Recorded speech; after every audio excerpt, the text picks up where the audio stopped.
मेरे pass on record है, on record है। मैं तो उस कंप्लेंट में ये भी लिखा गया कि और इससे पहले 4 जून 2017 को शशि सिंह मुझे नौकरी दिलवाने के बहाने कुलदीप सिंह सेंगर के यहाँ पे भी ले गई थी, जहां पे 2 बजे दोपहर को मेरा उसने बलात्कार किया।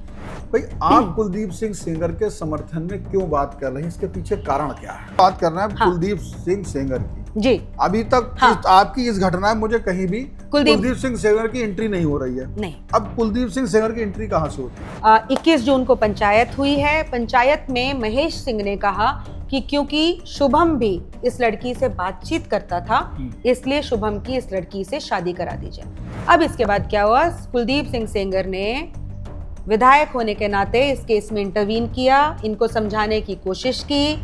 ये ऑडियो रिकॉर्डिंग्स भी अवेलेबल हैं। वो महेश सिंह जो लड़की के चाचा हैं उनको बोल रहे हैं महिलाओं को मत घसीटो, महिलाओं को मत घसीटो, बहन को मत घसीटो। शायद इस तरह से कह रही हैं कि मीडिया ट्रायल, आप उसकी तरफ इशारा कर रही हैं, जो मीडिया ट्रायल है उसकी वजह से एक पक्ष की बात सुनी गई है। आप शायद ये कह रही हैं कि मेरे को 11 जून को इस गांव से नरेश और शुभम है, 2 अलग अलग तरह की स्टेटमेंट्स हैं उसमें। एक स्टेटमेंट में बोलती है कि मैं पानी पीने अपने घर के बाहर जा रही थी, तो 9 से 10 बजे के बीच में नरेश और शुभम ने मेरे को गाड़ी में किडनैप करके बिठा लिया। उसमें 3 और लड़के थे, वो कानपुर जाते वक्त तीनों बीच में उतर गए। तो नमस्कार, आप देख रहे हैं वन इंडिया। मैं हूं सुप्रीम कोर्ट के सामने, और आज इस अदालत ने देश में सबसे बड़ा चर्चा का विषय बने उन्नाव रेप विक्टिम मामले में उसके जो सजा याफ्ता है, और हाई कोर्ट ने जो उसमें जमानत दी थी, उस जमानत पर फिलहाल स्टे दे दिया है, रोक लगा दी है। लेकिन इस पूरे मामले में तमाम बातें कही गई। अब कई जगह देखा जा रहा है कुलदीप सिंह सेंगर के पक्ष में भी कुछ आवाज़ें उठने लगी हैं। वहीं रेप विक्टिम के मामले में पूरा देश एकजुट है ही काफ़ी हद तक। तो इस विषय में हमने बात की एक समाज सेवी दीपिका भारद्वाज से। दीपिका भारद्वाज ने इस विषय में कुछ ऐसे चीज़ें रखी हैं जो केस की उलझन को बताती हैं। तो अगर इस केस को आप समझना चाहते हैं कि इसमें कौन कौन से केस हैं, किस किस में सज़ा हो गई है, क्या पूरा मामला था, कैसे मामला उठा, तो इस एक वीडियो में आप अगर अंत तक देखेंगे तो आप देख सकते हैं। तो चलते हैं, जो हमने बात की वो आपको दिखाते हैं दीपिका भारद्वाज के पास। आज फिर एक बार मैं आपके साथ हूँ। आपको पता है कि मैं पिछले दिनों जो उन्नाव रेप विक्टिम है उसके इंटरव्यू के साथ आपके सामने था, उसकी बातें मैंने आपको सुनवाई थी, वो क्या क्या कहती है।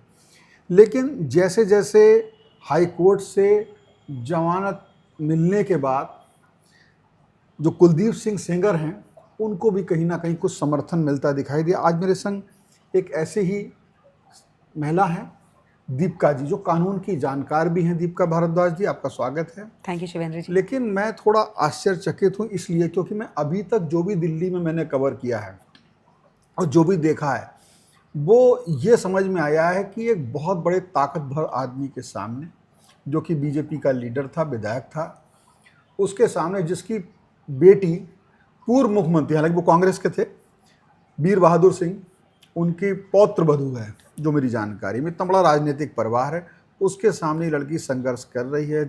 सजा होती है कुलदीप सिंह सेंगर को और फिर जमानत मिलती। अब सवाल कोर्ट पर उठ रहे हैं। आप चूंकि कानून की जांच, सबसे पहले तो मैं समझना चाहूँगा भाई, आप कुलदीप सिंह सेंगर के समर्थन में क्यों बात कर रहे हैं, इसके पीछे कारण क्या है? देखिए शिवेंद्र जी, सबसे पहले तो मैं ये बात क्लियर कर दूं कि मैं कुलदीप सिंह सेंगर के समर्थन में नहीं उतरी हूं। मुझे लगता है कि मैं कहीं ना कहीं सत्य फैक्ट्स को, एविडेंसेस को कम से कम समझने की, देखने की, एवैल्यूएट करने के समर्थन में उतरी हूँ। हाथरस वाला जो केस हुआ था उसमें 4 लोगों को इम्प्लिकेट किया गया था। मीडिया का इतना प्रेशर बना, 3 ऐसे आदमी जिनका अपना एक परिवार भी था, जिनके घर के लोग भी थे, जो उनके ऊपर आश्रित थे, वो पूरे के पूरे बर्बाद हो गए। हाथरस वाली बात आप ठीक है। उसके बाद उनका अक्विटल हुआ, उस केस में तो चलिए अक्विटल हो गया, ठीक है। वहां पे भी इसी तरह का इतना बड़ा बवाल हुआ था। मुझे हाथरस केस की भी एक एक चीज की जानकारी है। मैं खुद गई थी हाथरस उस केस को कवर करने, लेकिन तब भी मैंने अपनी रिपोर्ट नहीं डाली थी, क्योंकि मुझे यूं लगा कि इतना ज़्यादा एक नैरेटिव क्रिएट कर दिया गया है कि दीपिका तुम उसको क्या ही बदल पाओगी, क्या ही सच लोगों के सामने ला पाओगी। आप ठीक है? शायद इस तरह से कह रहे हैं कि मीडिया ट्रायल, आप उसकी तरफ इशारा कर रहे हैं, जो मीडिया ट्रायल है उसकी वजह से एक पक्ष की बात सुनी गई है। आप शायद ये कह रही हैं, मतलब न्याय वो भी है कि न्याय में अगर कोई गलत फंसता है उसे बचाना भी न्याय है, ये बात आप देखिए, किसी महिला क्यों, किसी महिला या पुरुष या किसी विक्टिम के साथ खड़ा होना बहुत ज़रूरी है, लेकिन किसी अक्यूज्ड को अगर गलत फंसाया जा रहा है तो उनके साथ खड़ा होना भी उतना ही ज़रूरी है। तो मैं अपनी बात कंप्लीट करती हूँ। मैं, ऐसा नहीं है कि मैं बोल रही हूँ कि कुलदीप सिंह सेंगर जो हैं कोई संत आत्मा हैं या उन्होंने कुछ भी गलत नहीं किया है। नहीं, मैं ये नहीं करी। मैं ये कह रही हूँ, जिस अपराध में वो दोषी हैं, जिस अपराध को उन्होंने किया है, उसके लिए उनको सज़ा दी जाए।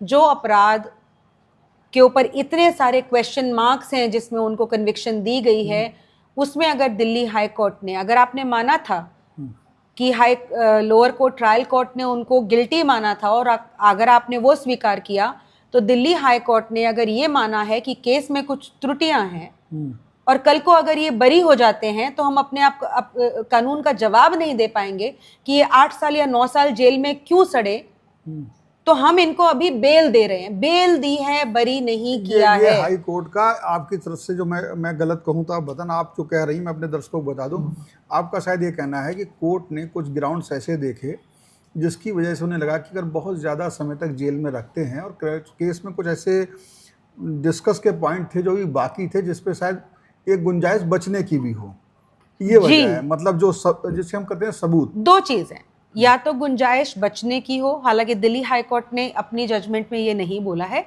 लेकिन दिल्ली हाई कोर्ट ने अपनी जजमेंट में ये बोला है कि जो धाराएं लगी गई हैं या लगाई गई हैं, जिसमें पब्लिक सर्वेंट का एक पूरा का पूरा डिस्कशन आ जाता है, वो धाराएं नहीं एप्लीकेबल हो पाएंगी।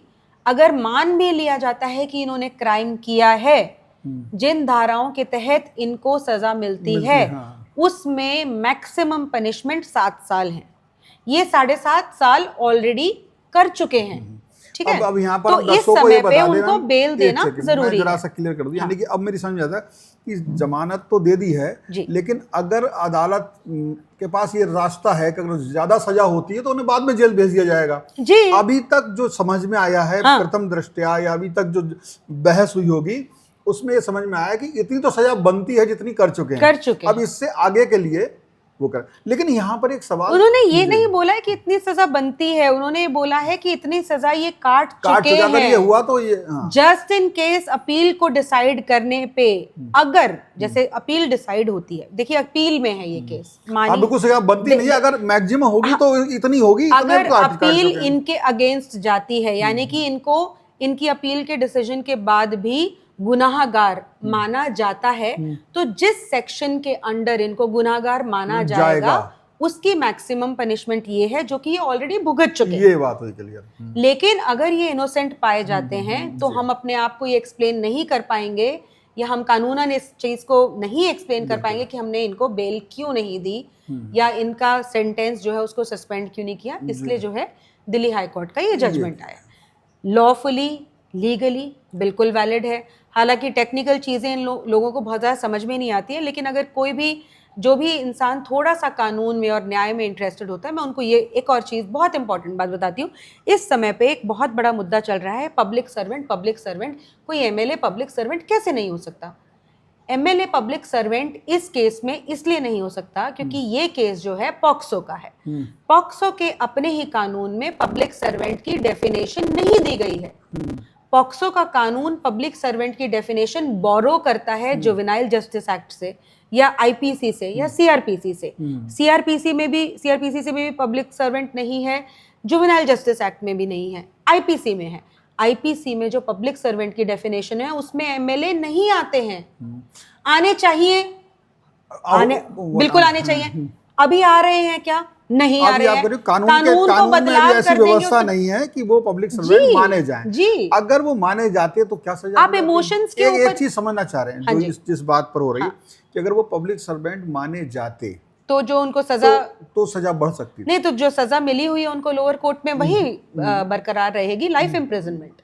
अच्छा, आजीवन कारावास। आजीवन कारावास जी। रहेगा। जी। अभी चूंकि इस पॉइंट पे उन्हें जमानत मिली है, एक और चीज मैं लोगों को बताना चाहती हूँ, बहुत ज्यादा इंपॉर्टेंट है। हर जगह पे ये जो लड़की हैं, इनका परिवार है, वो ये कह रहा है कि threat perception, threat perception, threat perception. जो लड़की है उसकी माखी से चुनाव लड़ चुकी है। माखी जगह जो है, माखी जहाँ से सारे के सारे आते हैं, ठीक है। ये जो हैं दिल्ली में रहते हैं, ठीक है। जो लड़की हैं वो हर जगह पे अपना इंटरव्यू भी दे देती हैं, हर जगह पे आ रही हैं, जा रही हैं। ये जो हैं ये अभी जेल में बंद हैं, ठीक है। जो एक्सीडेंट वाला केस हुआ था उसमें ये डिस्चार्ज हो चुके हैं। जो जुडिशियल कस्टडी में डेथ वाला केस था उस टाइम पे इनको डायरेक्ट कन्विक्शन नहीं है कि इन्होंने ऐसा किया था। कॉन्स्पिरेसी में है, बिल्कुल डेफिनेटली देयर इज कोई डाउट नहीं है कि कॉन्स्पिरेसी में है। लेकिन जो थ्रेट परसेप्शन है वो दिल्ली हाई कोर्ट ने ये बोला कि सिर्फ ये ग्राउंड नहीं हो सकता, क्योंकि वो कन्विक्टेड हैं, जेल में रह रहे हैं, हम कंडीशंस पुट कर रहे हैं। अब थोड़ा सा मैं एक बार करूं ताकि दर्शक साफ साफ, टोटल जो ये हैं कुलदीप, इनके ऊपर टोटल कितने केस इस संबंध में हुए, किस किस मामले के हुए? मैं बता देती हूँ। हालांकि नंबर एक से शुरू करते हैं। एक तो ये है ही रेप विक्टिम वाला है, रेप वाला तो है ही है। मैं आपको बताती हूँ, इसका थोड़ा सा सीक्वेंस में चलते हैं, ठीक है। ये पूरा का पूरा वाकया शुरू होता है 20 जून 2017 को, जब इस लड़की को माखी गांव लाया जाता है पुलिस के द्वारा उसके चाचा के साथ। वो लड़की कहती है कि मेरे को 11 जून को इस गांव से, नरेश और शुभम है, दो अलग अलग तरह की स्टेटमेंट्स हैं उसमें। एक स्टेटमेंट में बोलती है कि मैं पानी पीने अपने घर के बाहर जा रही थी तो 9 से 10 बजे के बीच में नरेश और शुभम ने मेरे को गाड़ी में किडनैप करके बिठा लिया। उसमें 3 और लड़के थे, वो कानपुर जाते वक्त तीनों बीच में उतर गए। नरेश और शुभम उस गाड़ी में थे, उन्होंने मेरा गैंग रेप किया, फिर उन्होंने कानपुर में जाके मुझे बेच दिया। ये एक वर्जन ये है उसका। ये कब का है, क्या तारीख बताइए आपने? 11 जून 2017। 11 जून 2017 का। उसमें इसी केस का कुलदीप कहाँ आ गए? नहीं है, कहीं नहीं है। अच्छा ठीक है। कुलदीप का कोई नाम नहीं है, कोई जिक्र नहीं है, ठीक है। अक्यूज्ड नहीं है, कुछ भी नहीं है, चार्जशीट में नहीं है, एडिशनल सप्लीमेंट्री स्टेटमेंट में नहीं, कहीं भी नहीं है। ठीक है, चलिए। जो लोग कहते हैं कि गैंग रेप करवाया, गैंग रेप करवाया, गैंग रेप करवाया, कुलदीप सिंह सेंगर का गैंग रेप से कहीं लेना देना नहीं है, किसी डॉक्यूमेंट में नहीं है। नहीं, पूरे केस में करवाया वाली बात आ रही है क्या? नहीं, कुछ भी नहीं, बस वो गैंग रेप का एक अलग मुकदमा। ये कहानी है, ये मीडिया की कहानी है। नहीं, मीडिया की नहीं। ये जब लड़की ने बयान दिए हैं तो एक केस तो बना होगा उसका। नहीं, गैंग रेप के केस में 366, 376D, 363 किडनैपिंग, गैंग रेप, इस जो धाराएं लगी हुई हैं, उसके जो अक्यूज्ड हैं नरेश, शुभम, ब्रजेश यादव, 3 लोग हैं। उसमें को अक्यूज्ड में बनाया गया था शशि सिंह को। वो सीबीआई की चार्जशीट में शशि सिंह है कि नहीं है वो मुझे एक बार देखना पड़ेगा, I am not too sure. But Kuldeep Singh Sengar gang rape के केस में किसी भी तरह से अक्यूज्ड नहीं है, ऑन पेपर ठीक है, ऑन पेपर नहीं, ठीक है। वो किसी भी ट्रायल में भी नहीं, तो उसकी अब वो बात ही अलग हो गई, वो अलग ही है केस, वो बिल्कुल अलग है। अब कुलदीप सिंह सेंगर संबंधित बताइए। एक तो इन्होंने उन 3 लड़कों पे लगाया। देखिए ये दोनों केस ना बहुत ज्यादा आपस में मिले हुए हैं। मैं आपको कारण बता देती हूँ, समझा देती हूँ। इस वजह से नहीं कि कुलदीप सिंह सेंगर का किसी भी तरह से गैंग रेप वाले केस में कोई इन्वॉल्वमेंट था, मैं आपको समझाती हूँ। तो एक तो उसने वर्जन दे दी कि किडनैप कर लिया, एक दूसरा वर्जन ये देती है कि 11 जून को शशि सिंह ने इस लड़की को बोला कि वो उसकी नौकरी लगवा देगी कानपुर में और वहां पे उसको कमरा भी दिला के रख देगी, तो रात को 10 बजे गाड़ी निकल रही है तुम आ जाना। तो ये लड़की जो कि नाबालिग है, अपने घर में ना माँ को बताती है, ना पिता को बताती है, ना भाई को बताती है, ना बहन को बताती है, किसी को बताए बगैर ये 10 बजे जाके उस गाड़ी में बैठ जाती है और ये कहती है कि उस गाड़ी में फिर नरेश और शुभम उसको लेकर जाते हैं, उसका गैंग रेप होता है, कानपुर में जाके और भी लोगों को उसको बेच दिया जाता है। एक बहुत लंबी कहानी है, उस कहानी के कोई तथ्य नहीं है। 2 बातें हो गई। एक तो पहले शुभम और अन्य लोगों ने गाड़ी में बिठाला, और 2 लोग उतर गए कानपुर में, 3 लोग उतर गए। वो एक कहानी। उस वाली कहानी में शशि सिंह नहीं है, उस वाली कहानी में शशि सिंह नहीं है। अब ये बाद वाली कहानी में ये कहानी आती है कि ये शशि सिंह घर से बुलाते हैं अच्छा, नाबालिग है तो वो तो एक अलग बात, नाबालिग को बुलाना बिठाना नहीं बताया, हम उसको दोष नहीं मानना है। देखो जी, मैं आपकी हाँ, बात जी, है जी, जी, कि जी। नाबालिग घर पे नहीं बताती है, जी, बैठ जाती, ये कोई ऐसी बात नहीं है कि इससे कोई केस में लाभ जी, मिले। जी, ऐसा हो सकता है नाबालिग बच्चे को समझा दिया जाए, जी, मैं जी, मानता हूँ, हाँ, है हाँ, नहीं? हाँ, जी। तो लेकिन वो एक ही घटना को आप ये कह रही हो दो तरह से घटित होना बताया गया है। लेकिन शिवेंद्र जी मुझे एक बात बताइए, गांव के माहौल का हम बात कर रहे हैं। नहीं, माहौल हम छोड़ किसी दीजिए, हम नहीं दो नहीं घटना, नहीं एक ही नहीं घटना हम को दो शहर तरह से। नहीं नहीं हम शहर के माहौल का नहीं बात कर रहे, ठीक है? कि आपस में जो नेबर होते हैं, जो बगल में रहते हैं, आसपास में रहते हैं, लोगों में अभी इतना इतना डिफरेंसेस नहीं आया कि लोगों को ये नहीं पता कि हमारी गली से ये बच्ची जा रही है, किसके साथ जा नहीं, रही है। ये हम इत्तेफाक में हो भी सकता है, चलिए इसको वो चलिए नहीं हम लोग ये भी मान नहीं लेते हैं। देखा, ये सब हो सकता मैं है, आपको गांव में सिर्फ- भी कांड होते हैं, मैं ऐसा आपको नहीं सिर्फ नहीं होते। इतनी सी बात बता रही हूं कि शशि सिंह का इस लड़की के साथ किसी भी तरह का वार्तालाप एस्टैब्लिश नहीं हुआ है। नहीं, इस्टेब्लिश छोड़ो, मैं अब हाँ। मैं एक पॉइंट देता हूँ, मैं चूंकि कंफ्यूज नहीं करना चाहता दर्शकों को, हाँ, मेरी हाँ। समझ में जो बात आई, जो कि मैं दो अलग अलग तरह के वाक्य मान लो बताए। एक घटना हुई गैंग रेप की, जी करेक्ट? जी उसी एक ही घटना को पहले बताया गया, आप ये कह रही हो कि ये 5 लोग थे जो गए, जिसमें से 3 उतर गए जी कानपुर में। जी उस समय जब वो घटना बताई तो शशि सिंह नाम की महिला का उसमें कोई जिक्र नहीं था। बिल्कुल बात बिल्कुल खत्म, बिल्कुल एक वाजिब। कांड, एक केस पानी खत्म। लेने घर से बाहर गई, ये इन्होंने गाड़ी में उसको किडनैप कर बस लिया। एक जी। स्टोरी खत्म। सर अब उसके बाद एक स्टोरी अलग आती है जिसमें कहा जाता है कि घटना वही बताई जाती है, आप ये बोल रही हो, जी जिसमें शशि सिंह शामिल होती है कि वो एक महिला को उसमें इन्वॉल्व होती है जी कि वो बुला के लाई, तुम्हें नौकरी लगवाएंगे और ये सब। नाबालिग है, चूंकि चली गई, नाबालिग बच्चा चला गया और गाड़ी में बैठ गई। उसके बाद उसे कानपुर में भेज दिया गया, इन लोगों ने गैंगरेप ऐसे करके हुआ। तो एक ही गैंगरेप की आप कह रहे हो 2 स्टोरी हैं, बिल्कुल करेक्ट? बिल्कुल ठीक। बिल्कुल। चलिए उसको अब खत्म कर देते हैं। अब यहाँ पे ये चीज थोड़ा सा समझने की जरूरत है कि नरेश, शुभम और शशि कौन है। कौन है? शशि एक घरेलू महिला है, हम्म, उसके पति आर्मी में काम करते हैं। हम्म, शुभम उनका बेटा है हम्म, जो इंजीनियरिंग कॉलेज में या पता नहीं बीएससी में पढ़ रहा है। नरेश जो है उनके घर में ड्राइवरी का काम करता है, उसी शशि सिंह का। शशि सिंह के। ठीक है, तो एक केस में नरेश और शुभम को बना दिया गया आरोपी और 3 को ये अज्ञात, और उसके बाद कानपुर की कहानी। और एक केस में कहा कि शशि, और सबसे इंपॉर्टेंट चीज शिवेंद्र जी, जो ये शशि सिंह ने बोला नौकरी के लिए, ये कानपुर ले जाने के लिए बोला, ये किसी डॉक्यूमेंट की बात नहीं कर रही मैं, सिर्फ डॉक्यूमेंट में तो है ही, मीडिया को इंटरव्यू दिया इन्होंने। जब 20 जून को जब मैंने बताया आपको ये 11 जून की बात मीडिया को इंटरव्यू पीड़िता ने दिया, पीड़िता ने दिया। और पहला उसने वाला भी कहा- इंटरव्यू पीड़िता ने दिया, जो जिसमें वो कह रही 5 लोग हमें ले, उस जिसमें शशि सिंह शामिल है। वो कोर्ट में, वो कोर्ट- सिर्फ कोर्ट में, वो कोर्ट की स्टेटमेंट में। और कोर्ट की स्टेटमेंट में शशि सिंह भी शामिल हुई होंगी, नहीं हुई? कोर्ट की स्टेटमेंट में शशि सिंह वाले वर्जन का नहीं मेंशन है। कोर्ट वाली स्टेटमेंट में सिर्फ ये मेंशन है कि उनको इन्होंने किडनैप कर लिया। अब एक्चुअली में उस केस में शशि सिंह के साथ में शशि सिंह की वजह से किडनैप कर लिया, मतलब बुला के लाई, ऐसी वाली बात है। जो सीबीआई की चार्जशीट है गैंगरेप केस में, उस केस में शशि सिंह अभी ट्रायल पे है कि नहीं है मुझे नहीं चलो पता। वो छोड़ दो उसके हाँ केस को। और जब इसमें हम बात कर रहे हैं हाँ। कुलदीप सिंह सेंगर की, जी अभी तक हाँ। आपकी इस घटना में मुझे कहीं भी कुलदीप सिंह सेंगर की एंट्री नहीं हो रही है। नहीं, अब कुलदीप सिंह सेंगर की एंट्री कहाँ से होती है? तो जब ये 20 जून को वापस लाई जाती हैं गांव माखी में, 21 जून को एक पंचायत होती है जहां पे ये कहा जाता है, अब आपको एक बहुत ही इम्पॉर्टेंट जो पॉइंट है जो मैं बताती हूँ, जो कि डॉक्यूमेंटेड है, वो ये है, जो सीबीआई ने अपनी चार्जशीट में गैंगरेप की में कहा है कि ये लड़की एक्चुअली 11 जून को कहीं गई नहीं थी।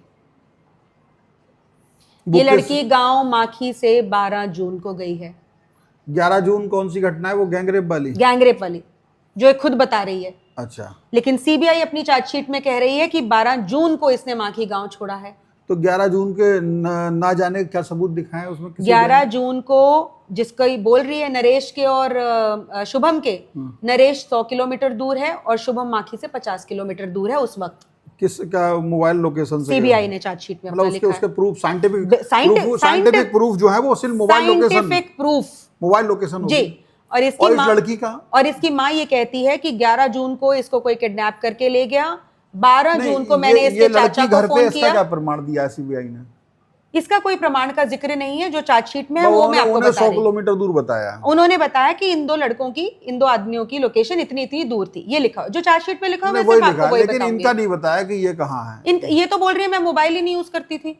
अच्छा ठीक है, इनका लोकेशन का कैसे प्रमाण करेंगे वो? इन्होंने तो बोल दिया मैं तो मोबाइल यूज नहीं करती थी, इसने कह दिया मोबाइल मोबाइल नहीं यूज करती थी। ठीक है। फिर 12 जनवरी को 12 जून को बाहर गई, ये कैसे पता लगा? ये ऐसे पता चला कि इनकी माँ ने बोला कि ये लड़की 11 जून को गई है। 12 जून को मैंने इसके चाचे को फोन किया कि इस लड़की ये चली गई है या इसका किसी ने किडनैपिंग कर लिया है।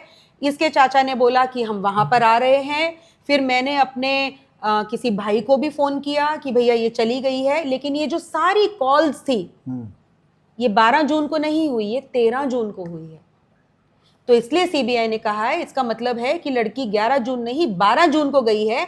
तो 13 जून को उसकी माँ ने जो ये कह रही है कि चाचा को फोन किया, इसको फोन किया, उसको फोन किया, ये सारे साइंटिफिक एविडेंस में आ गए। चलिए वो फिर भी आ जाए, हम उस गैंग रेप में अभी कुलदीप सेंगर सिंह है ही नहीं, तो हम अब कुलदीप सेंगर सिंह का चाहते हैं उस पर। अब मैं बताती हूँ। तो 21 जून को जब ये वापस आई, जब ये पूरा का पूरा जो ये कहा जा रहा था, कहानी बनाई जा रही थी कि शशि सिंह ने बोला, इसने बोला, उसने बोला, तब गांव में एक पंचायत करी गई।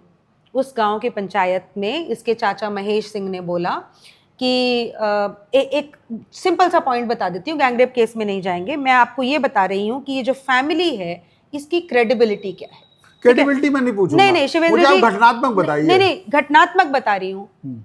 आप आज ये कह रहे हैं कि मेरी बेटी का वो घटना से अपने आप प्रूव हो जाए क्रेडिबिलिटी है कि नहीं, मेरी बेटी को न्याय नहीं मिल रहा, मेरी बेटी को न्याय में नहीं मिल रहा। आप मुझे एक बात बताइए, चाहे 11 जून चाहे 12 जून आपकी बेटी का आप कहती हैं किडनैप हो गया, कोई ले गया, आप 20 जून को जाके पुलिस में रिपोर्ट लिखवा रही हैं। सीबीआई खुद ये कह रहा है कि कोई कंप्लेंट नहीं लिखाई गई। सुनिए शिवेंद्र जी, इसकी माँ नरेश तिवारी से बात कर रही है, इसका चाचा नरेश तिवारी से बात कर रहा है। ऐसे नहीं, मेरी बात सुनिए। कोई किडनैपर से बात करता है? आप मुझे बताइए। दीपिका जी एक मिनट, मैं बात बताता हूँ। आप मुझे बताइए, किडनैपर से कोई कॉन्वर्सेशंस करता है? नहीं करता है, लेकिन और उसके साथ में जो गया है जिसने गैंग रेप किया, उसके साथ कोई कॉन्वर्सेशन करता है? नहीं, वो नहीं करता है। मेरी बात सुनिए, मैं इसको ऐसे करके मैं ये चाहता हूँ, सबसे पहली घटना हो गई, आपने सबसे पहली बताई, जब पकड़ा किस तारीख की बताई? सबसे पहले बताई आपने, वो मेरा फोन है। हम लोग, अच्छा वो आपका फोन है क्या? मुझे लग रहा था मेरा फोन। जो गैंगरेप की घटना उसकी तारीख एक बार बात कर दी, मैं वैसे बोल रहा हूं। 21 जून को तो आई वापस। 19 जून को नरेश तिवारी को बिठा लिया था, 20 को इसको लेकर आए हैं, एफआईआर हो गई है। 21 जून को पंचायत हुई है। पंचायत में महेश सिंह ने कहा कि क्योंकि शुभम भी इस लड़की से बातचीत करता था, इसलिए शुभम की इस लड़की से शादी करा दी जाए। शशि सिंह जो शुभम की माँ है, उन्होंने बोला मैं अपने बेटी की इससे शादी नहीं करवाऊंगी। इस पंचायत के बहुत सारे विटनेसेस हैं, जिनमें से कुछ केस में भी थे। ठीक है, अब क्या होता है, एक और एप्लीकेशन दी जाती है कि इस केस में जो है निधि, जो कि शुभम की बहन है, ये एविडेंस मैंने पब्लिक में डाला हुआ है, उसका भी रोल है। माँ को घेर लिया, उसके बेटे को घेर लिया, उसकी बेटी को भी घेर लिया, सिर्फ ये एक लाइन लिख के कि इसमें निधि का भी, जो इसकी बहन है, उसका भी हाथ है। ठीक है, वो जो गैंगरेप में। अब इसके बाद क्या हुआ, कुलदीप सिंह सेंगर ने विधायक होने के नाते इस केस में इंटरवीन किया, इनको समझाने की कोशिश की। ये ऑडियो रिकॉर्डिंग्स भी अवेलेबल हैं। वो महेश सिंह जो लड़की के चाचा हैं उनको बोल रहे हैं महिलाओं को मत घसीटो, महिलाओं को मत घसीटो, बहन को मत घसीटो, तुम्हारी आपसी में जो भी रंजिश है, जो भी है, जो भी तुम्हारा करना है, महिलाओं का नाम मत घसीटो। ये ऑडियो रिकॉर्डिंग है। इसमें कुलदीप सेंगर महेश सिंह से चाचा से बात कर रहे हैं, विक्टिम है इसके चाचा से बात करें। ठीक है, ये सारी बातें हो गई 20, 21, 22 जून को नरेश तिवारी और शुभम को अरेस्ट करके जेल भेज दिया जाता है। ठीक है, अब ये कह रहे हैं इनकी कहीं पे सुनवाई नहीं हो रही थी, कुलदीप सिंह सेंगर का इतना कंट्रोल था, ये था वो था। अगर इतना कंट्रोल था तो 22 जून को, और अगर यहाँ तक कुलदीप सिंह सेंगर के ऊपर कोई मुकदमा नहीं था, कोई मुकदमा नहीं। ठीक है, फिर उसके बाद क्या होता है, 1 अगस्त 2017 को इस गैंगरेप केस में माखी की जो पुलिस है वो चार्जशीट फाइल करती है, जिसमें शशि सिंह और निधि का नाम नहीं आता है। मतलब जो शुभम की बहन और शुभम की माँ, शुभम का कुछ तिवारी नाम बताया था आपने? नरेश, वो तो नरेश शुभम। अच्छा, शुभम कि माँ और शुभम की बहन का नाम हटा दिया जाता है। उसके बाद 17 अगस्त 2017 को चीफ मिनिस्टर योगी आदित्यनाथ को एक कंप्लेंट भेजी जाती है इस लड़की के द्वारा कि मेरे साथ 11 जून को ये घटना हुई, ये मुझे इसने शशि सिंह ने किया, नरेश ने किया, शुभम ने किया, वहां ले गए, यहाँ ले गए, ये मेरे साथ घटित हुआ। उस कंप्लेंट में ये भी लिखा गया कि और इससे पहले 4 जून 2017 को शशि सिंह मुझे नौकरी दिलवाने के बहाने कुलदीप सिंह सेंगर के यहाँ पे भी ले गई थी, जहां पे 2 बजे दोपहर को मेरा उसने बलात्कार किया। ये बात अब मैं जो क्लियर, ये जो गैंग रेप की पहली कहानी, गैंग रेप की दूसरी कहानी, उसके बाद पंचायत में के जब पंचायत हुई तब कुलदीप सिंह सेंगर का फ़ोन लड़की के चाचा के पास, विक्टिम के चाचा के पास, कि भाई माँ का नाम और बहन का नाम रहो, औरतों को महिलाओं को मत घसीटो। उसके बाद में एक चार्जशीट लगती है या फिर जो उसका फाइनल होता है, उसमें से उनका नाम हट जाता है, उनकी जो शुभम है उसकी माँ का और उसकी बहन निधि का नाम उसमें से निकल जाता है। उसके बाद एक कंप्लेंट की जाती है योगी आदित्यनाथ को, जिसमें ये कहा जाता है कि इस गैंग रेप की घटना से पहले 4 जून को शशि सिंह ही, यानी कि वही शुभम की माँ जो हैं, वो कुलदीप सिंह सेंगर के पास ले गई और जो है नौकरी के बहाने उन्होंने रेप किया 2 बजे। घटना में उस 4 तारीख बोलती घटना। ये अब मैं सीक्वेंस समझ गया जी। अब क्या होता है? अब इसके बाद क्या होता है, कुलदीप सिंह सेंगर जो हैं वो अपनी बचाव में 2 बजे, वो उस समय पे 4 जून 2017 को एक इवेंट में गए हुए थे, कोई गंगा का कुछ गंगा उस समय विधायक थे वो, आप बताइए। उस टाइम विधायक थे वो, ठीक है। तो वो जाके वो अपना जो फोटोग्राफ जो हैं उनकी पब्लिक डोमेन में होती हैं। फिर उसके बाद जो ये लड़की है, अब ये क्या एग्जैक्टली वहाँ पे कंस्पायर हुआ, मैं उसकी विटनेस नहीं हूँ, लेकिन जो मैंने पढ़ा है डॉक्यूमेंट्स में वो मैं आपको बता रही हूँ।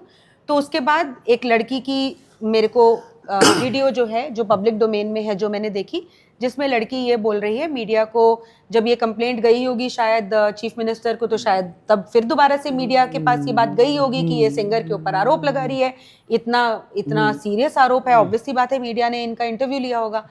तो उस मीडिया इंटरव्यू में कह रही है कि शशि मुझे लेकर गई थी और मेरे 6 बजे जो है कुलदीप सिंह सेंगर ने, इन्होंने मेरे साथ गलत किया। यहाँ पर आकर के कुलदीप सिंह सेंगर जो थे वो आरोपी हो गए एक रेप केस के। अभी तक रेप केस फाइल नहीं हुआ, लेकिन आरोप यहाँ पर आरोप लगता है आरोपी जब योगी आदित्यनाथ या सीएम ऑफिस में वो जाता है, उसके बाद जी आरोपी हो गए। अब केस दर्ज नहीं होता है, केस दर्ज नहीं होता, ठीक है ना। हाँ। अब इसके बाद एक नई कहानी शुरू होती है, वहां से शुरू हुई कहानी एक पैरवी से कहानी कुलदीप सिंह सेंगर तक आती है, और अब जो है इनके पिता को इसके बाद गिरफ्तार किया जाता है विक्टिम के। इनके पिता की जो ये सारी की सारी जो मीडिया का जब कुलदीप सिंह सेंगर पे मुकदमा दर्ज होने से पहले गिरफ्तार किया जाता है कि बाद में?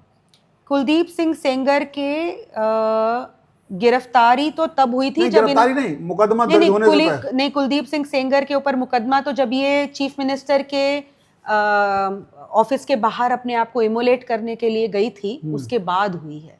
तो ये 2018 की बात आ जाती है, 2018 में हुआ था। उससे पहले साल बीतने लगता है, उससे पहले उनके पिता के साथ जो हुआ था वो हुआ था। उनके पिताजी के ऊपर, उसमें भी तो आरोप लगा सब कुलदीप सिंह सेंगर ने कराया। उनके पिताजी के ऊपर जो मुकदमा किया गया था 323 का, वहां पे एक लड़ाई झगड़ा हुआ था बहुत बुरी तरह से, तब इनके पिताजी के ऊपर एक एफआईआर फाइल करी गई थी।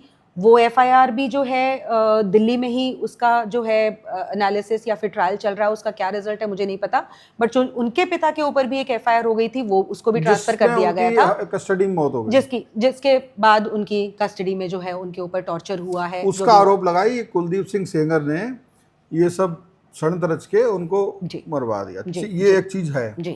चलिए, ये तो मैं मान सकता हूँ कि जो मुझे लगता है कि जो जब एक इस तरह से नाम आ गया तो कुलदीप सिंह सेंगर भी भाई विधायक है और उन्हें कुछ भी हो सकता, वो एक जांच है, उसमें क्या उसका मुकदमे का भी रिजल्ट नहीं आया। एक शायद उस ऑडियो, उस टाइम का ऑडियो मुझे लगता है शायद उसी टाइम का होगा, महेश सिंह और कुलदीप सिंह सेंगर का एक ऑडियो है जो मीडिया में भी आया था उस टाइम पे। मेरे ख्याल से वो इसी घटना के बाद आया होगा, जब ये लोगों ने एक्चुअली इनके पर्चे भी छपवा दिए थे, कुलदीप सिंह सेंगर के खिलाफ पर्चे भी छपवा दिए थे महेश सिंह और ये लड़की के पूरे परिवार ने, कि अब उसमें पर्चे में क्या क्या लिखा था मुझे अच्छी तरह से याद नहीं है, बट उस ऑडियो में जो बातचीत है, देखिए ये मेरे ख्याल से जो ऑडियो होगा 2018 का होगा, उससे पहले जो है ये एलिगेशंस लगा चुके थे कि कुलदीप सेंगर ने बलात्कार किया था। ऑडियो में ये है कि महेश सिंह बोल रहा है कि क्यों पिटवा रहे हैं इन सब लोगों को, तो कुलदीप सिंह सेंगर बोल रहे हैं कि तुम ये क्या इल्जाम लगा रहे हो, हम दोषी हैं क्या किसी चीज के, क्या पर्चे क्यों छपवा रहे हो, हमने क्या गलत किया है। तो कह रहे कोई गलत नहीं है, क्या है हम पर्चे छपवा नहीं रहे हैं, हमने सिर्फ फॉरवर्ड किए हैं। फिर उन्होंने बोला ये तुम क्या कर रहे हो, इतने सारे लोग हैं जो हम दोनों के बीच में हम लोगों को मरवाना चाहते हैं, तुम मेरे पास आओ, ये जो तुम अपनी भौजाई से अलग अलग पर्चों के ऊपर पन्ने लिखवा के और जो केसेस कर रहे हो ये सही नहीं है, आ जाओ। जो भी पहले के हमारे इन लोगों के बीच में राइवलरी थी, कुलदीप सिंह सेंगर के जो भाई हैं उनको इसने महेश सिंह ने शूट किया था सन 2000 में। क्या राइवलरी थी, ये भी महत्वपूर्ण पॉइंट है, तो अभी तक आया ही नहीं। सन 2000 में महेश सिंह ने कुलदीप सिंह सेंगर के भाई के ऊपर शूट किया था। तो वो बच गए थे या नहीं? नहीं, वो बच गए थे। मैंने उस केस को बहुत ज्यादा एनालाइज नहीं किया, पहले किया जिस चीज की मेरे को नॉलेज नहीं है उसके बारे में ये एक बात है, ये एक बात है। और उसके बाद उनका उसी मतलब इस परिवार के बीच में पुरानी रंजिश भी थी। और शिवेंद्र जी, सबसे बड़ी बात है कि पुरानी रंजिश भी थी, इस लड़की को भी पता होगा कि इस तरह की रंजिश है। उस इंसान के घर पे आप नौकरी लेने के लिए क्यों जाओगे, लेकिन चलो उन सब चीजों को आप सेट असाइड कर दो, ठीक है। महेश सिंह के भाई का मतलब ये हो गया कि कहीं ना कहीं वो इस विक्टिम के चाचा वगैरह हुए। महेश सिंह के पॉलिटिकल एम्बिशंस भी थे। हाँ, नहीं, वो जो जिनके ऊपर आप लगा रही, इन्होंने इस लड़की की खुद की माँ ने माखी में चुनाव लड़ा है, ये सब होने के बावजूद वो लड़ सकते हैं। मुझे इसमें जो चीज समझ में आ रही है, एक चीज समझ में आ रही है कि हो सकता है कुलदीप सिंह सेंगर जो है ये सब आरोपों से नाराज होकर के, यहाँ पर मैं एक पॉइंट कुलदीप सिंह सेंगर के खिलाफ देख रहा हूँ कि वो पुलिस में उन्होंने मुकदमा दर्ज करा दिया, छोटी लड़ाई का अपनी पावर का प्रयोग करके जम के पिटाई कर दी, उससे मौत हो गई। जो मेरी समझ में आ रहा है। कुलदीप सिंह सेंगर मेरा आइडिया, कुलदीप सिंह सेंगर थे नहीं, वो दिल्ली में थे, लेकिन हाँ ये मैं मान सकती हूँ विधायक है, बाहुबली है। देखिए पुलिस, हमें भी पता है पॉलिटिक्स और पुलिस कैसे साथ में चलती है, मैं उसको डिनाई कर रही नहीं, सब कुछ था वो। अब ये बात अब आती है बात की, जब उन पे मुकदमा दर्ज हो जाता है मुख्यमंत्री निवास के सामने विधानसभा में जो भी कुछ प्रदर्शन करने पर, तो उस मुकदमे के बाद वही मुकदमा ये है।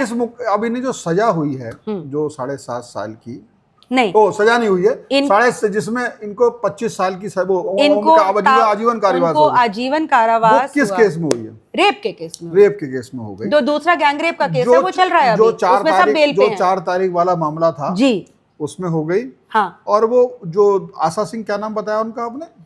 शशि सिंह, उनको बरी कर दिया गया। उनको मुझे ये बताया, विक्टिम से मेरी बात हुई थी, तो उन्होंने कहा शशि सिंह जो हैं वो सरकारी गवाह बन गई इस केस में, इसलिए उन्हें 2 साल जेल रहने के बाद छूट गई। इसमें क्या सच्चाई है? मेरे पास ऑन रिकॉर्ड है। मैं जो भी बात बोल रहा हूँ ना, मैं विक्टिम से बात करके आया हूँ। विक्टिम का मेरे पास पूरा 10 मिनट का इंटरव्यू, वही मैं आपको शशि सिंह को मेरी साइट पे जाके वन इंडिया पे जाके आप देख सकते हैं, शशि सिंह को हिंदी पे जाके आप देख सकते हैं। शशि सिंह को 2018 के ये जो पूरा बवाल मीडिया में हुआ, उसके बाद अरेस्ट कर लिया गया, उसके बाद उनकी बेल हुई। वो अक्यूज्ड 1 थी, वो स्टेट अप्रूवर नहीं बनी है। मैंने तो वो इनके केस में 4 तारीख को वो लेके गई है नौकरी के लिए, इस बात का आरोप था वो उसमें यही ट्रायल कोर्ट की जजमेंट में कहीं पे भी वो अप्रूवर नहीं बनी है कि मैं इस बच्ची को शशि सिंह सेंगर के। देखिए, मैं उस केस में कोई वकील तो होनी ना, मैं उसके अंदर गया। नहीं। मैंने एक पत्रकार होने के नाते विक्टिम का इंटरव्यू लिया। उसने मुझे बताया कि जो शशि सिंह हैं वो जो है, और उनकी माँ ने भी बताया, माँ से भी बात हुई मेरी, कि वो जो है सरकारी वो बन गई, सरकारी गवाह अगर बन गई होती शशि सिंह तो प्रोसिक्यूशन विटनेस होती ना, प्रोसिक्यूशन विटनेस होती। शशि सिंह प्रोसिक्यूशन विटनेस नहीं है। तो हो सकता है उसे कानून की नॉलेज ना हो, उनके वकील को ज्यादा, उसने फिलहाल उसने जो बताया मुझे बताया, क्योंकि पर ये तो ये भी कह रही है कि दिल्ली हाईकोर्ट के जज जो है पैसे खा रहे हैं। वो जब आदमी का मन का नहीं होता बहुत से आरोप लगाता है। नहीं तो अभी भाई अब जो बता, खैर वो आपके हिसाब से ऑन पेपर वो जो है सरकारी गवाह नहीं है। जो मैंने कन्विक्शन जजमेंट पढ़ी है उसमें ये लिखा गया है कि शशि सिंह का कुलदीप सिंह सेंगर के साथ किसी भी तरह का संपर्क नहीं पाया गया। तो इनको जो सजा दी गई है वो किन किन जो सबूतों किन शशि सबूत के सिंह आधार पर दी है गई? उसका इस लड़की के साथ भी किसी भी तरह का संपर्क नहीं पाया गया, कोई बात नहीं, आप कह रही हो चेन कि एस्टैब्लिश नहीं हुई। उन्होंने कहा, जज साहब ने कहा कि हमें लगता है क्योंकि इस लड़की के बयान के हिसाब से इसने बोला कि जब ये लेकर उनको वहां पे गई, जब इनके साथ बाहर हो गया, जब उनको बताया कि ऐसा मेरे साथ हो गया, तो उन्होंने बोला कि कोई नहीं, ये तो हम सबके साथ हुआ है। ये उनके लिए तो जज ने बोला कि शायद शशि सिंह खुद भी एक विक्टिम थी। जज खुद बोल रहे हैं। और शशि सिंह ये जो पहले सजा हुई है उस मामले में, यस, कोई शशि सिंह से जाके बात कर ले। शशि सिंह ने मीडिया में इंटरव्यू दिया है कि मैं एक आर्मी में काम करने वाले इंसान की पत्नी हूं, मेरे ऊपर सप्लायर का जघन्य घटिया आरोप लगाया जा रहा है, मैं सेंगर को नहीं जानती हूं। मुझसे कहा बाद में वो सरकारी गवाह बनी, ये मुझसे कहा बना। खैर आप बता रही हो मुझे नहीं, तो मैं उस केस की फाइल ही देखूंगा किसी दिन बैठकर खुद। 126 पन्ने की है, बिल्कुल पढ़िएगा। मैं खुद पढ़ूंगा। और मैं आपसे, आपका प्रश्न ये है कि कुलदीप सिंह सेंगर को सजा क्यों हुई, ये मैं आपके श्रोताओं को बता दूं। कुलदीप सिंह सेंगर को सिर्फ और सिर्फ इस महिला के मौखिक बयानों के ऊपर सजा हुई है। जो लिखित बयान है सिर्फ और सिर्फ उसके ऊपर सजा हुई है। मतलब महिला की गवाही और महिला की स्वीकारता पे कि मेरे साथ ऐसा कोर्ट ये कहती है कि कुलदीप सिंह सेंगर ये नहीं प्रूव कर पाए कि ये उस दिन माखी में नहीं थे। बस प्रोसिक्यूशन ये नहीं कहा कोर्ट की ने कि प्रोसिक्यूशन ने प्रूव कर दिया है कि कुलदीप सिंह सेंगर 8 से 8:30 के बीच में अपने घर पे थे। नहीं, ये बोला है जज ने कि कुलदीप सिंह सेंगर ये प्रूव नहीं कर पाए कि 8 से 8:30 बजे के बीच में ये वहां पे नहीं थे। आप तो कह रहे हैं कि वो किसी फंक्शन में थे। 8:40 पे वो उन्नाव से निकले हैं। दोपहर 2 बजे का मामला, दोपहर 3 अलग अलग स्टेटमेंट्स है ना। जज ने कहा कि क्योंकि ये कह रही हैं कि 6 बजे वो मीडिया में स्टेटमेंट दे रही हैं कि 6 बजे हो गया था, तो इतनी डिस्ट्रॉट थी तो विक्टिम को ध्यान नहीं रहता है। लेकिन आप ये ध्यान रखिए कि विक्टिम की जो वो मीडिया की स्टेटमेंट हुई थी वो 4 जून को नहीं हुई थी, वो अगस्त 2017 में हुई थी, 2.5 महीने बाद हुई थी। चलिए मैं समझ उस टाइम पे उस लड़की को मैं सब आपकी सुन बातें रहे एक-एक थे। समझ रहा हूं। अब मैं यहाँ पे समझ में आया आपकी बात से कि उसे जो विक्टिम है उनकी गवाही पर जी, उनके द्वारा जो भी उनको कहा गया मेरे साथ है, उसके आधार पर कुलदीप सिंह सेंगर को सजा हो गई। मैं आपको एक चीज, सॉरी शिवेंद्र जी, बहुत ही इंपॉर्टेंट बताना चाहती हूँ। आप मेरे साथ ही हैं, मैं अभी आपको फोन में दिखा दूंगी। जो गैंगरेप केस है उसमें देखिए, मैंने आपको पहले भी बताया कि पूरी कॉल डिटेल रिकॉर्ड्स एनालाइज हुई हैं। उसमें लड़की की माँ जो है वो नरेश से बात कर रही है, शुभम से बात कर रही है, कॉन्वर्जेशंस हैं, ठीक है। उसके तो इन सब लोगों के जो फ़ोन नंबर्स हैं वो पूरा डाइसेक्ट हुए हैं, एनालाइज हुए हैं, करे गए हैं सीबीआई के द्वारा। उसी केस में ये भी पाया गया है कि एक सर्टेन डेट से सर्टेन डेट तक इस नंबर से नरेश तिवारी के साथ बात करी जा रही थी। वो नंबर जो था इस लड़की की माँ के फ़ोन से यूज़ किया जा रहा था, ठीक है। समझ में आ गई ये बात। उसी चार्जशीट में, उसी एविडेंस में, जो कॉल डिटेल रिकॉर्ड्स हैं उसमें, जिसमें गैंग रेप केस में किसकी किससे बात हुई ये पूरा ब्यौरा है, उसमें 4 जून 2017 का भी ब्यौरा है।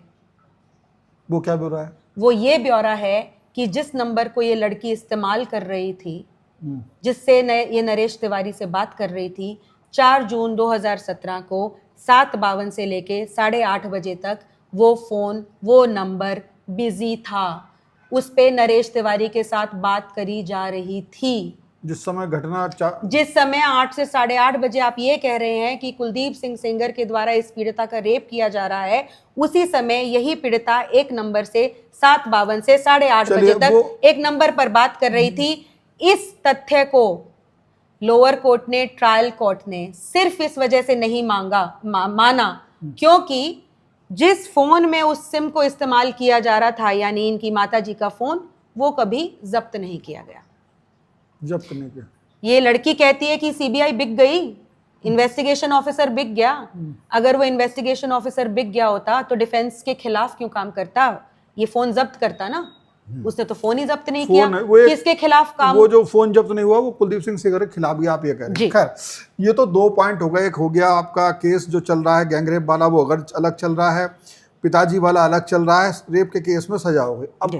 कोई सा केस एक्सीडेंट वाला रह गया, एक्सीडेंट वाला रह गया। उसमें क्या हुआ? एक्सीडेंट वाले केस में सीबीआई ने जांच की थी, आईआईटी दिल्ली की जो उन्होंने जांच की थी उनसे पूरी की पूरी एनालाइज करवाया था जो एक्सीडेंट का साइट था। Central research road research institute है, उन्होंने भी पूरी उस चीज़ को एनालाइज किया था। जो मैंने कागज़ों में पढ़ा है, डॉक्यूमेंट्स में पढ़ा है, जिसमें आला एजेंसीज इन्वॉल्व हैं, उनका ये कहना है कि उस दिन बहुत ज़्यादा बारिश हुई थी। इस ट्रक ने जो है एक ब्लाइंड टर्न लिया था, गाड़ी जो है सेकंड और थर्ड एक्सल के बीच में हिट ऑन करी थी, सीट बेल्ट्स नहीं पहनी गई थी।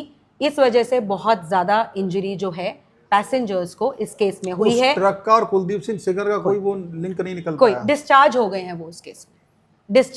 अदालत में। डिस्चार्ज तब होता है किसी अदालत में जब किसी भी तरह का सबूत, किसी भी तरह का एलिगेशन जो है प्राइमा फेसाई किसी भी तरह से आपके खिलाफ जाता हुआ नहीं दिखता है, यानी कि आपके ऊपर चार्जेस भी फ्रेम नहीं हो सकते उस केस के। ट्रायल तो आप दूर की चलिए बात ये रखिए। सारी बातें हुई केस के, सारी चीज हमारे दर्शकों को समझ में आ गई। क्या क्या हुआ? एक इम्पॉर्टेंट चीज, कुलदीप सिंह सेंगर बाहर नहीं आ रहे हैं।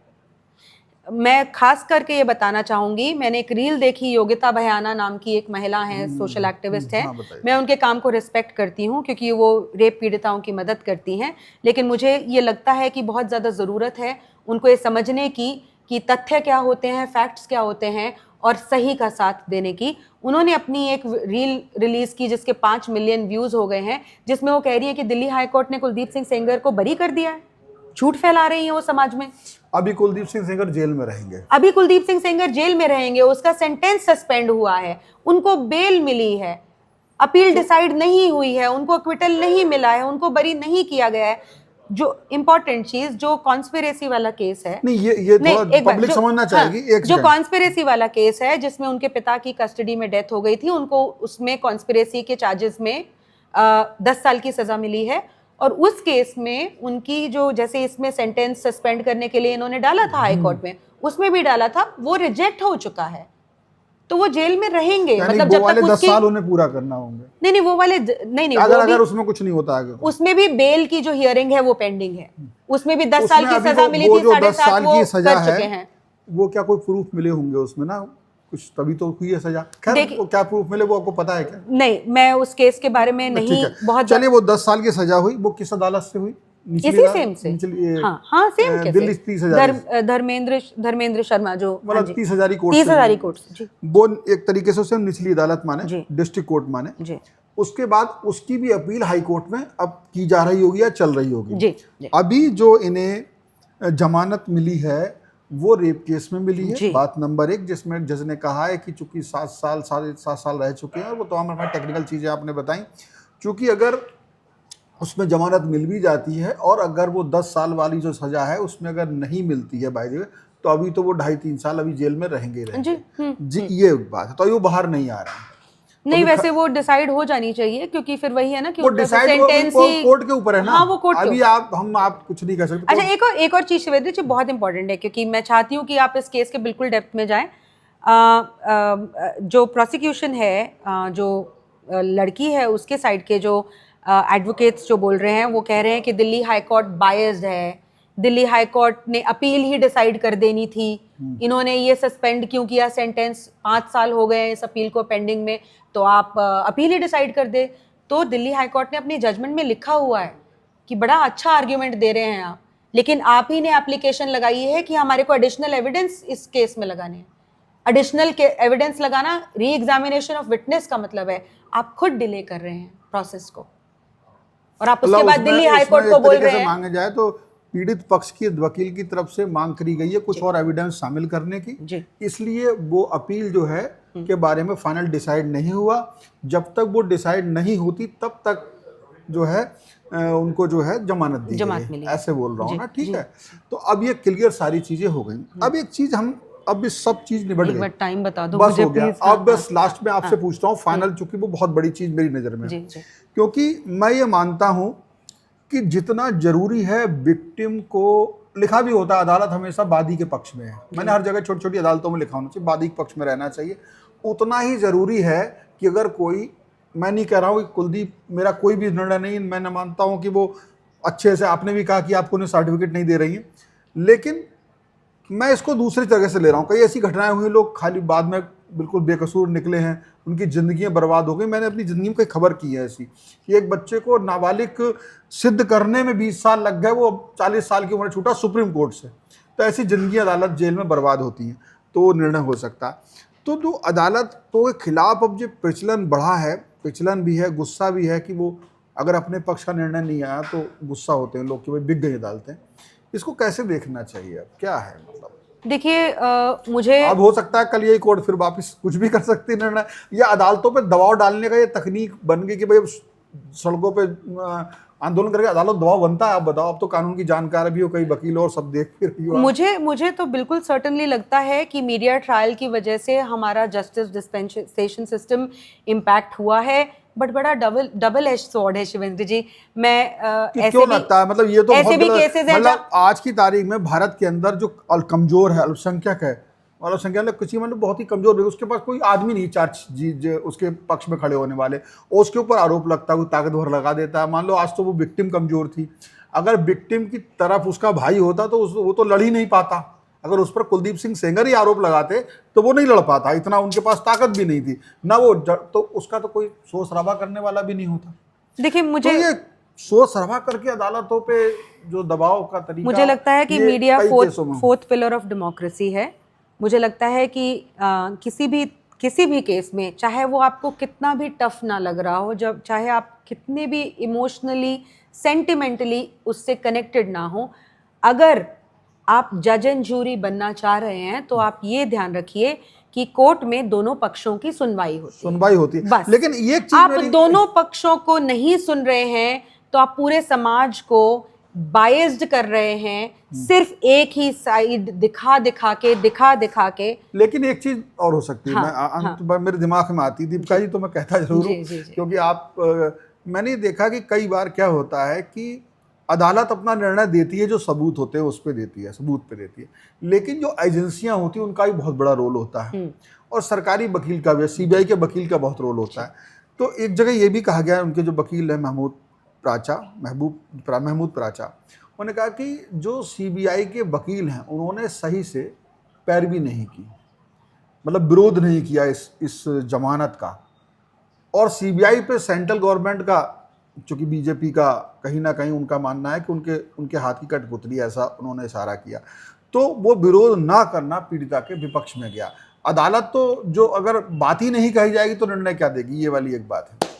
देखिए, मैं महमूद प्राचा जी को बहुत ही हम्बली एक मैसेज देना चाहती हूँ कि सीबीआई ने जो अब सुप्रीम कोर्ट में भी जो अपील डाली है और उसमें जो दलीलें दबाव में डाली है, प्रदर्शन और जब ये सवाल उठे कि भाई काम तो सीबीआई का था, विरोध करना उसे जाना चाहिए था। देखिए मुझे एक बात, उन्हें महमूद प्राचा को जाना नहीं, मुझे एक बात बताइए कि अभी मेरे ख्याल से दिल्ली हाई कोर्ट की जजमेंट को आए हुए कितने दिन हुए हैं? ऐसा तो नहीं होता ना कि भाई आज जजमेंट आया और कल ही आप दौड़ जाओ। एक एजेंसी है, एक प्रोटोकॉल होता है, बहुत सारे लोगों की परमिशंस होती हैं, ड्राफ्टिंग होती है, पिटिशन फिर उसके बाद फाइल होती है।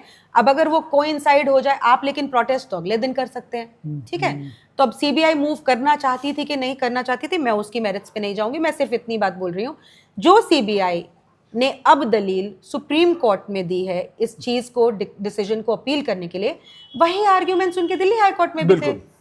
ऐसा क्या नया आर्ग्यूमेंट उन्होंने अब लगा दिया है जो ये कह रहे हैं कि इस प्रोटेस्ट की वजह से सीबीआई जाग गई? मुझे इस बात का अगर प्राचा जी जवाब दे दें, प्राचा जी खुद थे, ऐसा तो है नहीं, प्राचा जी साथ में हैं, ट्रायल कोर्ट में इनके इतने उम्दा एडवोकेट, मैं जानती हूं उनको भी, इतने उम्दा एडवोकेट ने इनका केस लड़ा है, ठीक है ना? तो ट्रायल कोर्ट में इनकी सुनवाई हो गई, दिल्ली हाई कोर्ट में इनकी सुनवाई नहीं हुई, आर्ग्यूमेंट सेम थे, उनको अप्रिशिएट किया है, ट्रायल कोर्ट के जज ने अलग अप्रिशिएट किया है, हाई कोर्ट के पास किसी और सेट ऑफ सर्कमस्टेंसेज में अपील गई हुई थी, 389 को डिसाइड करना है, तो उन्हें 389 के हिसाब से डिसाइड करेंगे। अब आप कानून की प्रणाली में अपना बिल्कुल ही इमोशनल पर्सपेक्टिव डाल दें तो आई एम सॉरी, बिल्कुल। वो सही तो नहीं। ये जो हमारी एक डिस्कशन का केवल ये मकसद था कि आप पूरे केस की वास्तविकता को समझ पाएं। हम, जैसा कि दीपिका जी ने भी कहा, उन्होंने भी किसी को क्लीन चिट नहीं दी, उन्होंने कानूनी पहलुओं पे बात की है। घटनाओं के जो घटनाक्रम है उनके समय पर प्रश्न चिन्ह उठाए हैं जिससे कि संदेह पैदा होता है, ये बात उन्होंने कही है।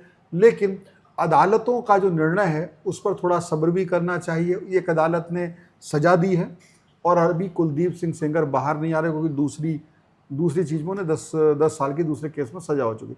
फिलहाल इन चीज़ों को आपने कैसा देखा? आपको इस बारे में जो हमने बातचीत की उसमें आपकी क्या राय है? आप अदालत को कैसा समझते हैं? क्या सीबीआई को कैसा समझते हैं? हम लोगों ने जो डिबेट की है उससे सहमत है, असहमत हैं, सब लिखिएगा क्योंकि वही हमें कई तरह के इनपुट देता है। अगर आप उन्नाव के रहने वाले हैं, इस विषय में कुछ जानते हैं तो हमें ज़रूर बताइएगा। तो भारत की क्या दुनिया में भी ऐसी न्याय व्यवस्था है कि lower court, session court, high court, supreme court, यहाँ तक बातें जाती हैं और कई बार ऐसा भी होता है कि निचली अदालतें सज़ा दे देती हैं, उच्च अदालत यानी कि सुप्रीम कोर्ट से माफ़ी हो जाती है। कई बार ऐसा होता है निचली अदालतें कोई सज़ा नहीं देती हैं लेकिन उच्च अदालत, उच्चतम अदालत, ये हाई कोर्ट, सुप्रीम कोर्ट है, कई बार उम्र कैद, कई बार फांसी तक की सज़ा दे देते हैं। तो ये न्याय प्रक्रिया चलती है, इसमें कहाँ कैसे बातें रखी जाती हैं, कौन किस तथ्य को देखता है, ये सब चीज़ें होती हैं। फिलहाल हमने इस केस की तह में जानने की कोशिश की। आपको ये कैसा लगा? आपको इस वार्ता में कुछ कहना है, अपनी टिप्पणी रखनी है तो रख सकते हैं। फिलहाल नमस्कार। Subscribe to One India and never miss an update. Download the One India app now.